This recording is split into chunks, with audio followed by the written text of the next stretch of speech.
மாயா அந்த புதையல் இருக்கிற இடத்தை நெருங்க நெருங்க காத்துல ஒரு மாதிரி பதட்டம் தெரிஞ்சது. அவ கையில இருந்த மரப்பெட்டி ஒவ்வொரு அடி எடுத்து வைக்கிறப்பவும் கணக்குற மாதிரி இருந்துச்சு. ஏதோ பெரிய விஷயம் நடக்க போகுதுன்னு அவ மனசுக்குள்ள ஒரு எண்ணம். மாயா அந்த பெட்டி வழி காட்டுன இடத்துல அர்ஜுனை பார்த்ததும் அவ நெஞ்சு வேகமா அடிச்சுக்கிச்சு. அர்ஜுன் கழுத்துல $1 இருந்துச்சு. புதையல பாதுகாகிற மாதிரி அர்ஜுன் நிக்கிறா. அவன் முகத்தில ஒரு விதமான தீர்மானமும் கவலையும் கலந்து தெரிஞ்சது. அவ பேசுறதுக்கு முன்னால தூரத்துல ஒரு நிழல் அசைஞ்சது. சிம்பா ரெட்டி ஒரு கேங்ஸ்டர், அவன் கூட 10 பேர் இருட்டில இருந்து வந்தாங்க. அவங்க கண்ணுல பணத்தாசை தெரிஞ்சது. அர்ஜுன், மாயா பின்னாடி போய் நெல்லு, இது ரொம்ப ஆபத்தான விஷயம். மாயா தலையாட்டுனா. மரப்பெட்டிய அவ இன்னும் இறுக்கமா பிடிச்சுக்கிட்டா. அந்த பாட்டி சொன்ன வார்த்தைகள் அவ காதுல ஒலிச்சுது. அந்த பெட்டிக்கும் அர்ஜுன் கழுத்துல இருந்த $க்கும் ஏதோ சம்பந்தம் இருக்குன்னு அவளுக்கு புரிஞ்சுது. சிம்பா ரெட்டி ஒரு மாதிரி பல்ல காட்டிட்டு மிரட்டுற மாதிரி முன்னாடி வந்தா. சிம்பா ரெட்டி, புதையலே இங்க கொடுத்துட்டு போயிடுங்க, அப்போது எல்லாருக்கும் நல்லது. அர்ஜுன் கண்ணை கசக்கினான். அவன் கழுத்துல இருந்த $ரை தொட்டா. மாயாவும் மரப்பெட்டியே இறுக்கி பிடிச்சுக்கிட்டா. அவங்க இதெல்லாம் செஞ்சு முடிக்க நேரத்துல அந்த இடமே ஒரு விதமாய் சக்தியால நிரம்பி வழிஞ்சது.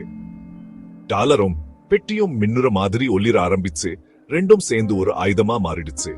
அந்த ஆயுதத்துல பழைய ஓவிய அடையாளங்கள் இருந்தது.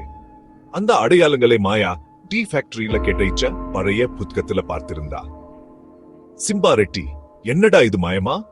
சிம்பா ரெட்டி பாய்ந்துதான் அப்படி கேட்டா. ஆனா அவன் ஆளுங்க எல்லாம் அர்ஜுன் மேல பாய்ஞ்சு வந்தாங்க. புதுசா கிடைச்ச ஆயுதத்தோட அர்ஜுன் அவங்க எதிர்த்து போராட ஆரம்பிச்சான். ஆயுதத்துல இருந்த அடையாளங்கள் மின்னதுனால அது எப்படி போராடணும்னு அர்ஜுனுக்கு வழி காட்டுச்சு. ஒவ்வொரு அடியும் சரியா பலமா இறங்கிச்சு. மாயா இதையெல்லாம் ஆச்சரியத்தோட பார்த்துக்கிட்டு இருந்தா. அவ பயம் எல்லாம் மறைஞ்சு தைரியம் வந்துச்சு.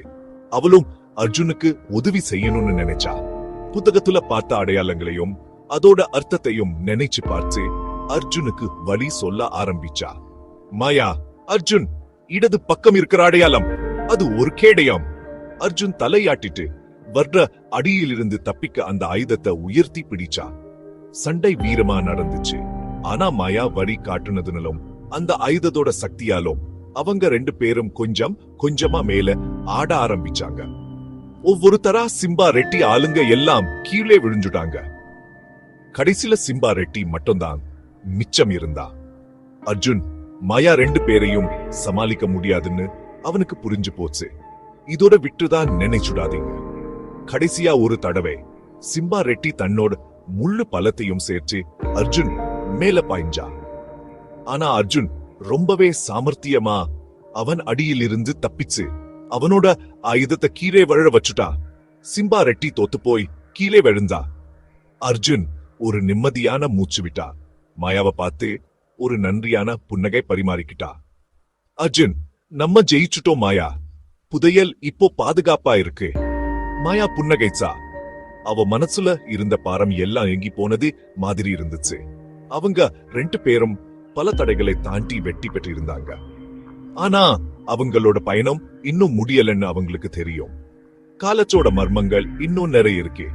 அந்த மர்மங்களை எல்லாம் அவிழ்க்க அவங்க 2 பேரும் தயாரா இருந்தாங்க.